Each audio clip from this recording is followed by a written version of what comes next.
Olá, olá, olá, como é que eu vos vou chamar?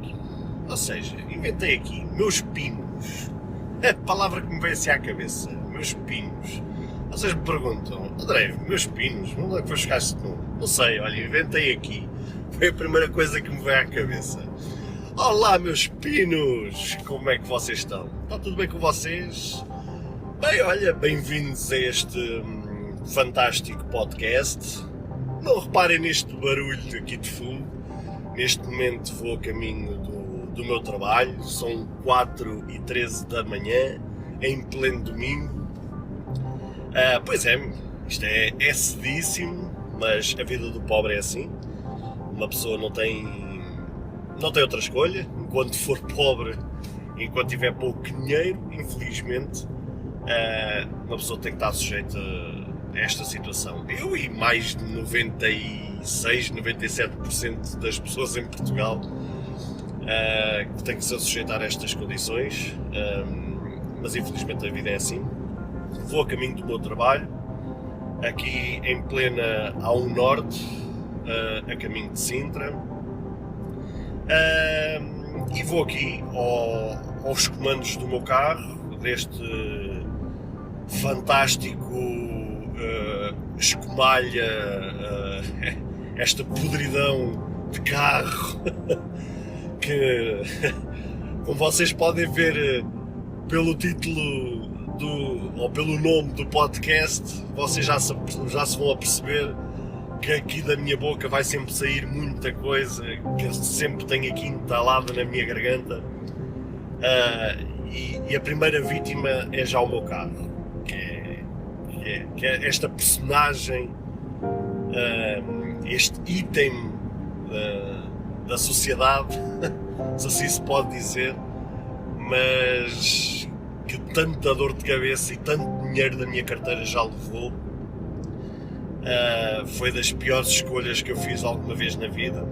Por isso, já sabem, se um dia quiserem comprar carro, não comprem da marca Peugeot.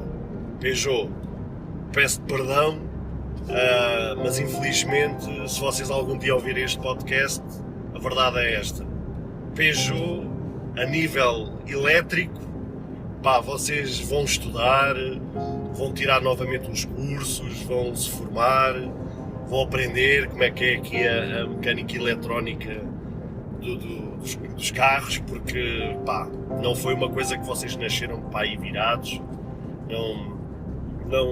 não estão focados nesta área da eletrónica, porque de facto vocês não fazem nada um bom trabalho. Mas não quero estar a divagar, quero-vos dar as boas-vindas a vocês, a este podcast. Como vocês também já viram pelo trailer, pelo aquele teaser de início do podcast, este é um podcast que surgiu, sei lá, de uma revolta. Peço desculpem, esta voz nesta hora da manhã ainda é complicado, mas surgiu da revolta daquilo que eu sempre me conheci como pessoa, de tudo aquilo que fui assistindo sempre à minha volta, na minha vida, e sempre tive muita vontade de falar as coisas. Aliás, grande parte da minha vida sempre fui falando daquilo que me foi apetecendo falar as coisas, só que sempre fui conhecido por falar as coisas de forma muito mais séria, muito mais dura, se assim se pode dizer. Só que isso, por um lado, foi bênção, e por outro lado foi maldição, se assim se pode dizer. E vocês dizem, então bênção e maldição ao mesmo tempo? Pois é, a verdade é que foi bênção na perspectiva de estar sempre de consciência tranquila, de falar a verdade, de falar aquilo que me vai na alma, de ser o mais sincero, o mais verdadeiro possível perante as situações da vida, perante as pessoas, mas ao mesmo tempo paguei um alto preço por isso, porque muitas vezes as pessoas não entenderam aquilo que eu fui falando, nunca foram entendendo a verdade por trás das minhas palavras, sempre levaram muito a mal a dureza com que eu falava as coisas, pá, e muito disso pagou-se o preço da perspectiva que as pessoas acabaram por se afastar, acabaram por seguir as suas vidas, estavam sempre à espera do conforto de uma palavra amiga, de uma palavra mais amigável, se calhar de um elogio, talvez de uma palavra mais carinhosa, e nem sempre isso foi demonstrado da minha parte. A minha parte sempre foi uma parte mais prática das coisas. Nunca foi um lado cor-de-rosa da situação, sempre foi um lado mais, entre aspas, com muitas aspas, obviamente, o lado mais negro. Porque acho também, na vida também é importante, não só estarmos sempre a receber elogios, mas também termos sempre quem nos diga as coisas como elas são. Só que lá está, as pessoas nunca interpretaram isso da melhor maneira e acabaram sempre por levar muito a mal isso. E por isso é que eu digo também, trouxe maldição à minha vida nessa perspectiva. E então este podcast surge realmente da vontade de dizer muita coisa que eu tenho aqui entalado na minha garganta, de coisas que eu vou vivendo dia a dia e que muitas vezes eu não posso falar. Não posso falar não é porque eu não queira, é porque lá está, se eu falo, às vezes eu sou mal interpretado, ou as pessoas levam a mal, ou tudo mais.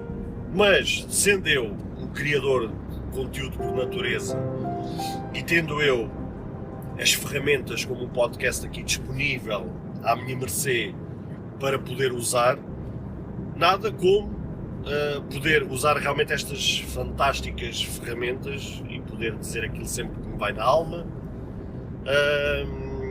sempre no alegadamente, porque já sei que se isto chegar aos ouvidos, em alguns episódios aos ouvidos de quem direito, pode sempre haver a tentação de levar um processo em cima e assim, alegadamente, tudo salvaguardado. E talvez sei que com este podcast vou agitar muitas águas, vou causar muita urticária a muita gente, pá, mas a vida é como é, e a verdade é que não posso deixar fugir esta oportunidade de, em vez de estar aqui a engolir, poder realmente usar aquilo que está ao meu dispor para expor cá para fora sempre as minhas ideias e sempre aquilo que está aqui entalado. Bem, meus pinos, como vocês podem ver pelo título deste episódio, pois é, onde é que este título surgiu e qual é a história que está por detrás deste título? A verdade, para quem me conhece, sabe que eu agora recentemente adquiri uma habitação, um apartamento, ao qual meio que fui obrigado a ter que comprar casa. Não era uma escolha que eu posso dizer prioritária, não era uma coisa que eu queria, acordei e pensei assim, hoje apetece-me comprar casa. Não, basicamente eu fui obrigado porque vivi durante vários anos numa casa arrendada e tinha intenções de continuar numa casa arrendada durante muito mais tempo, até porque também tem as suas vantagens e quem mora em casa arrendada também sabe realmente essas vantagens. Uma pessoa não tem responsabilidade de nada a não ser pagar todos os meses a prestação ao senhorio, né? O valor do arrendamento. E essa é a única responsabilidade, de resto não há mais nada. Só que eu vivi num apartamento durante alguns anos, com a minha esposa, com a minha enteada, e o que é que acontece? Acontece que o meu senhorio, que é um engenheiro, um empreiteiro de profissão, que agora já há alguns anos está reformado, era uma pessoa de várias posses, ou seja, uma pessoa de bom capital na sua carteira, e sendo ele engenheiro e tendo ele posses, o que é que ele fez? Durante toda a vida foi adquirindo habitações, foi comprando casas, com o intuito de fazer negócio não só de venda, mas também de arrendamento. E ele é detentor de alguns apartamentos ali na zona de Sintra, inclusive da minha antiga casa. Acontece que durante alguns anos a coisa foi correndo bem, o valor era aquele fixo que eu pagava 360 euros por um T2 na zona da Tapada das Mercês. E acontece que durante alguns anos tudo correu bem, não se passava nada, aquilo eu não pagava diretamente a ele, aquilo havia uma agência que fazia de intermediária, ou seja, que tratava de toda da parte burocrática, da parte dos contratos, de passar os recibos, de receber os pagamentos e não sei o quê. Ou seja, o meu senhorio contratou uma agência que tratasse da parte chata do processo e ele só tivesse ali todo o santo mês para receber o seu dinheirinho sem ter que lidar diretamente com o cliente.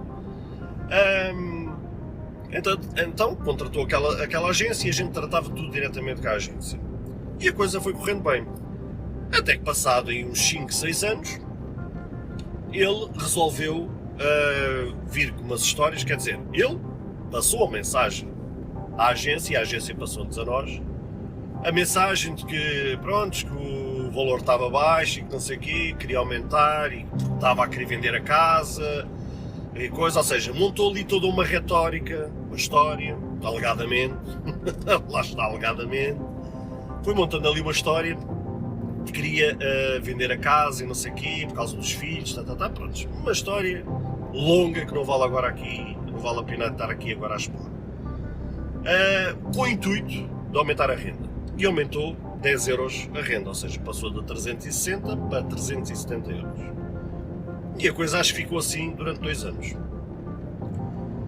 Agora, no ano passado, quando houve aquela questão da habitação, do governo querer dar então ali umas ajudas e não sei o quê, e pôr uma regra na questão da habitação que os senhorios não podiam aumentar mais do que 2% as rendas dos seus inquilinos, esqueceu-se, claramente foi de montar ali uma regra que evitava de que o português contornasse a lei e fizesse as coisas de outra forma.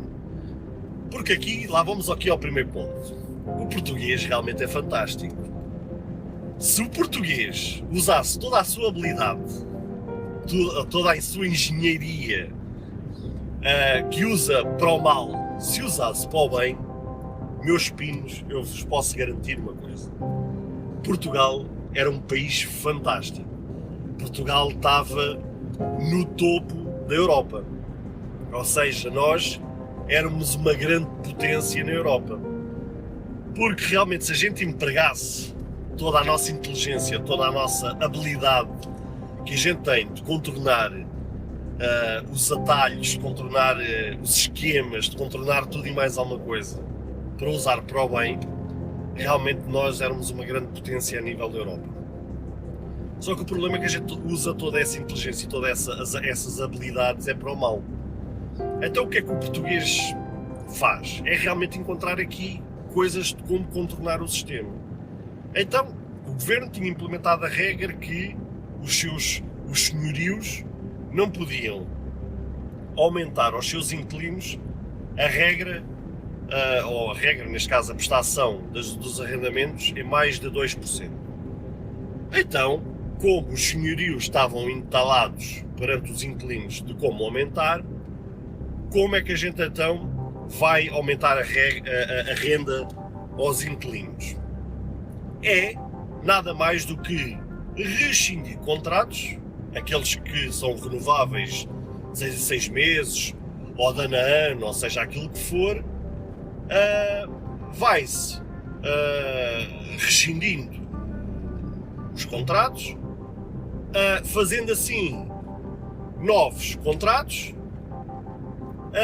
com novos valores. E assim foi. O que é que aconteceu aqui? Aconteceu que recebi uma carta em casa, no correio,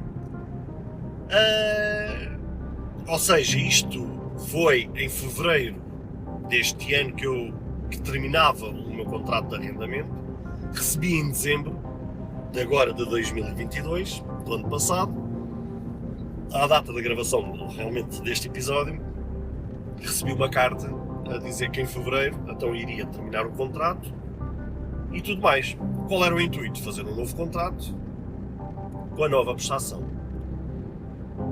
Só que entretanto já a minha renda tinha sido aumentada. Ou seja, eu tinha passado de 360 para 370, ao fim de uns 5 anos.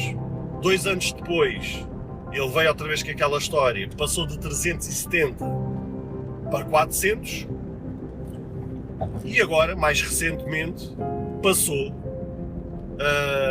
com este novo contrato de 400 euros para 500. E pronto, e foi essa a história. Ou seja, ele mandou aquela carta porque ele queria mesmo rescindir o contrato para então proceder ao novo contrato. Ou seja, aqui só tínhamos 2 hipóteses. Ou a gente basava daquela casa, ou fazíamos um novo contrato com os novos valores. E esta foi a habilidade que o português arranjou, né?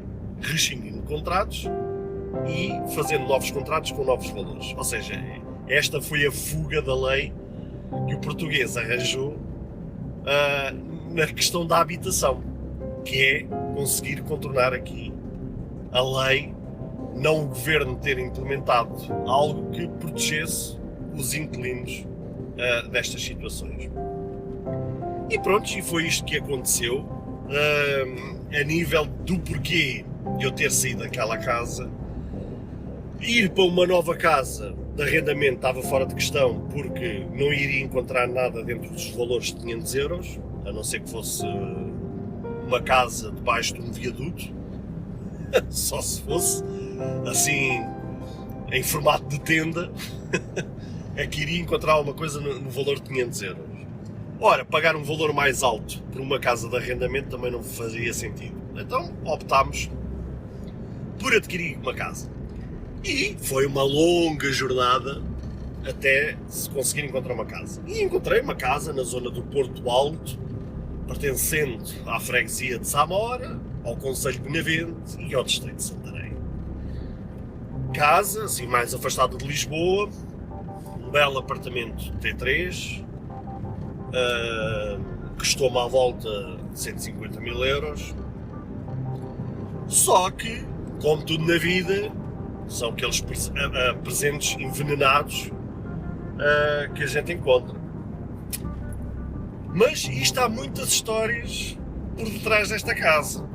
Se vocês tiverem interesse, basta vocês comentarem, mandarem uma mensagem, comentarem este episódio, dizer assim: André, conta aí mais histórias dessa casa que a gente está com interesse. Já a gente já percebeu, tu tens muita história para contar aqui em relação a esta casa. E é verdade que eu realmente tenho muitas histórias para contar desta casa. Compartilhe este episódio com aquela pessoa especial e deixe o seu like, o seu comentário. E não se esqueça de ativar o sino para receber as notificações de todos os episódios.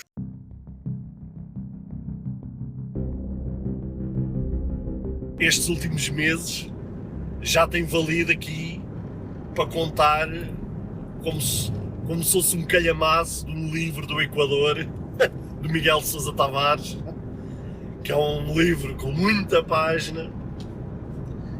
Realmente tem aqui muitas histórias para contar. Mas a primeira história que eu quero contar, uma história fantástica, é sobre os antigos moradores.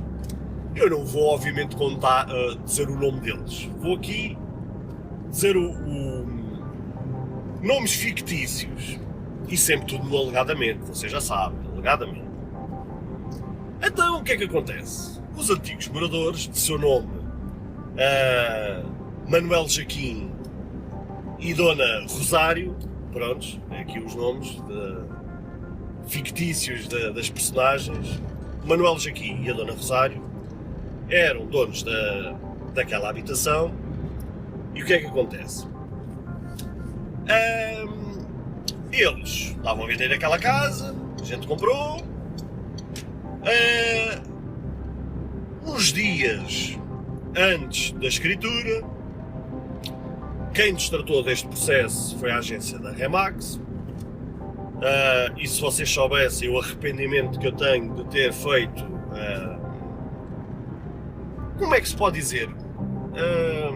É aqui um acordo que a Remax porque realmente, alegadamente, esta agência é uma agência muito séria, e vocês depois no futuro vão perceber porquê. Realmente séria é o que eles mais têm. Por isso o meu conselho é: nunca façam um negócio com a Remax, porque a Remax é para esquecer. Alegadamente. Fizemos então um negócio com a Remax. A Remax foi quem intermediou isto aqui. Quer dizer, foi 2 departamentos da Remax. Porque havia um departamento que era quem estava, que era o agente dos antigos moradores, e era a minha agente que tratou da nossa parte.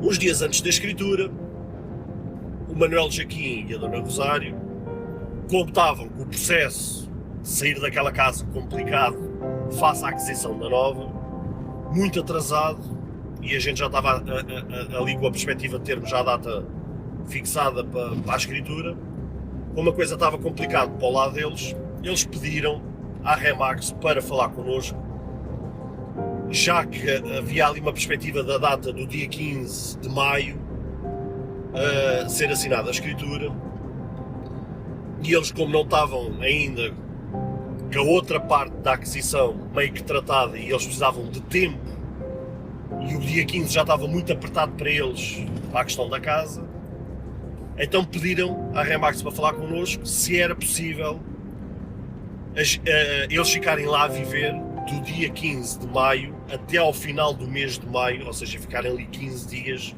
a mais, com o compromisso que esses 15 dias, havendo cobrança à nossa parte, eles responsabilizarem-se por essa cobrança.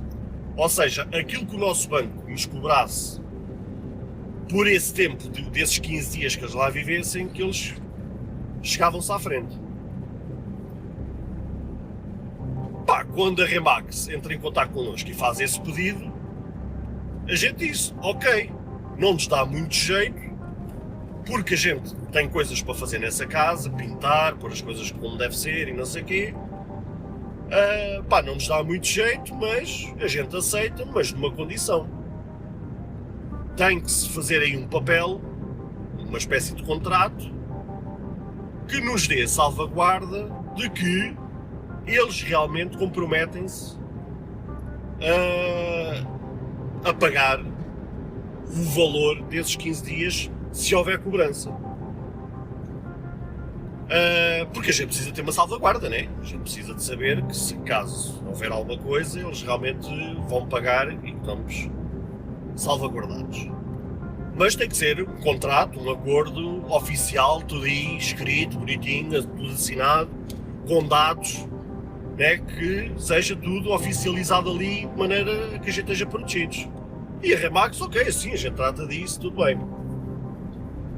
Ora, chegou-se à data da escritura, fomos a Lisboa, lá na sede do Santander, foi o banco que nos fez a melhor oferta, e então fomos lá, e no dia da escritura a nossa agente já tinha dito: olha, no fim, depois já lá tenho o contrato para vocês assinarem, por causa daqueles 15 dias, o Manuel Jaquim e a Dona Rosário vão ficar lá a viver, e então já lá tenho o papel comigo na pasta para vocês assinarem, não sei o quê. Tudo bem. Primeiro erro da nossa parte: de facto a gente não olhou para aquele contrato, para aquela folha, com olhos de ver, porque a gente confiou, né? Nós, inocentes, na boa fé, acreditámos na nossa agente, acreditámos na seriedade, alegadamente, da Remax, de que o papel estava todo ali oficial, todo ele mesmo bacana, que nos desse defesa, e realmente cometemos o erro de não termos lido o contrato para ver se estava tudo nas devidas condições. E o que é certo é que assinámos a escritura, e no fim, lá no átrio, logo a seguir à sala onde a gente assinou a escritura, ali tinha uma espécie de um átriozinho, lá com os sofás e não sei o quê, a gente sentou lá e assinámos o tal contrato e estava tudo bonitinho. Obviamente, passou-se aqueles 15 dias, no dia 1 de junho tivemos então acesso à chave e no mês de junho, obviamente, nesse mês não foi cobrado nada porque lá está, como a escritura já foi assinada depois do dia ou seja, já foi assinada em 15 de maio, aquilo conta sempre tipo 30 dias após a assinatura da escritura, ou seja, no mês de junho não houve a cobrança, a primeira prestação do crédito à habitação já seria então em julho. Então, no mês de junho aproveitámos ali para fazer umas obras, fazer umas remodelações, sermos confrontados com muita coisa naquela casa que lá está, estas histórias que eu vos posso contar depois se vocês quiserem. O que é que acontece? Acontece que agora, dia 1 de julho, foi quando fomos para aquela casa. Ou seja, o mês de junho a casa esteve parada na perspectiva não estávamos lá a viver, ou seja, assinámos escritura dia 15 de maio, dia de 15 de maio até ao final do mês de maio ficaram lá o Manuel Jaquim e a Dona Rosário. O mês de junho foi o mês para as obras e para irmos fazendo as mudanças aos poucos, e no mês de julho, dia 1, a gente começou ali a viver. E chegou ali ao dia 3, acho que foi dia 3, foi quando veio a prestação do crédito à habitação. A minha prestação do crédito à habitação, à data deste episódio, está no valor de 616 euros. E quando vou à minha conta do Santander, vejo um débito de 897 euros. Eu assim, mal. Então não era 616? É 897? O que é que se passou aqui? Algo de errado não está certo.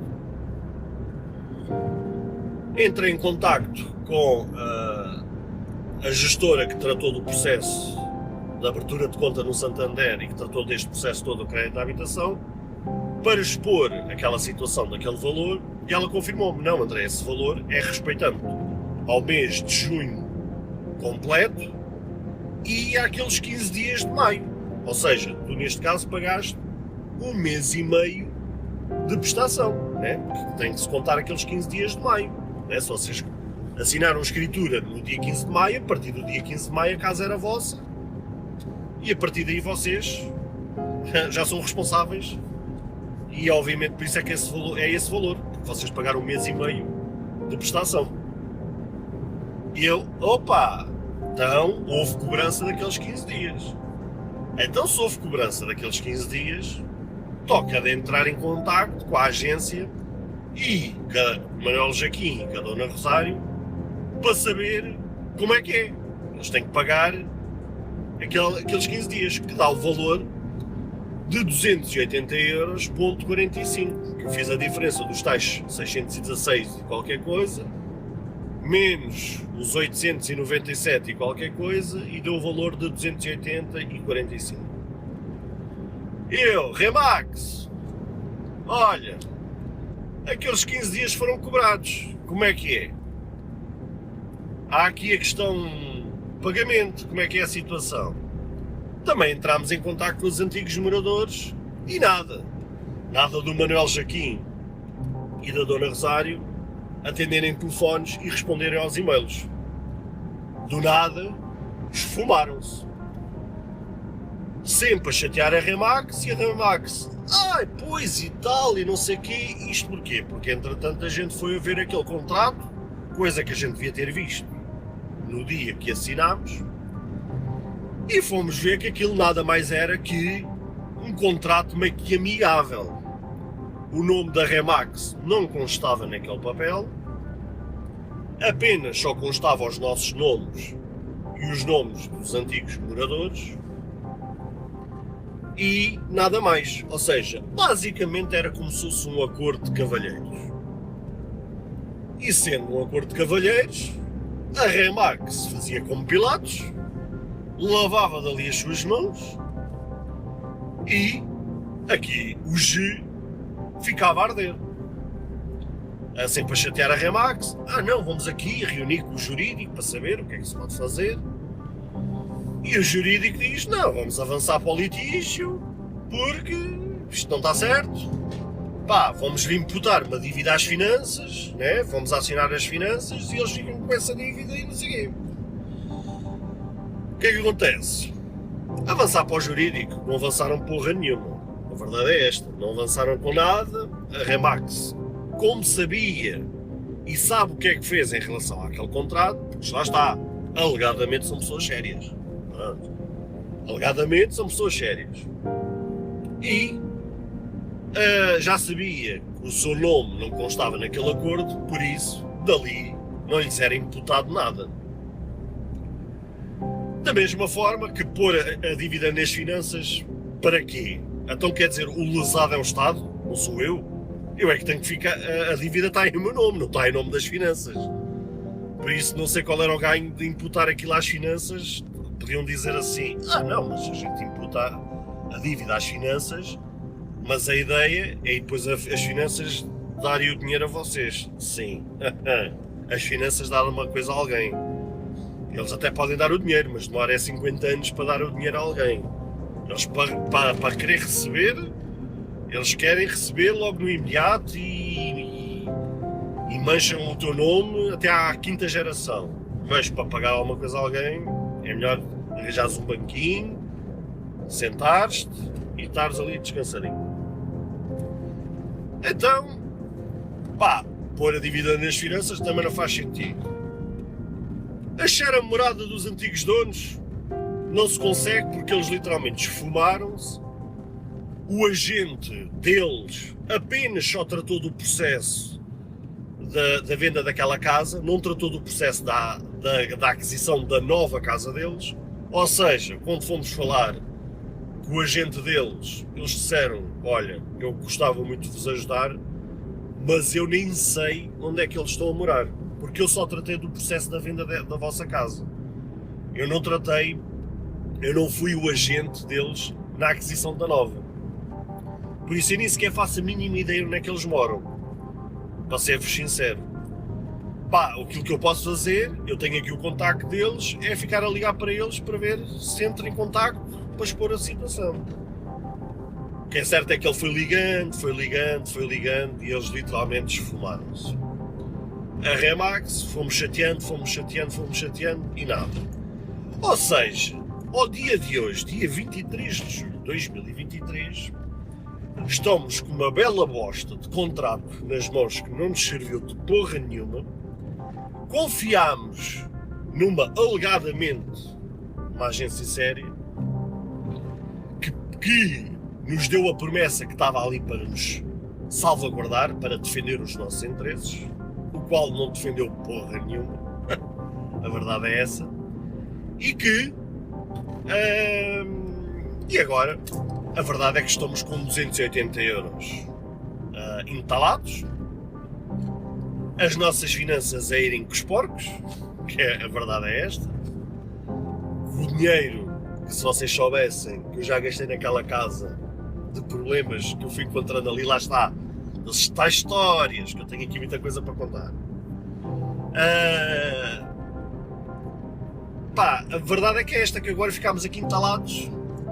Se algum advogado, ou vocês conhecerem algum advogado, que faça a nossa defesa, que queira levar este assunto a tribunal,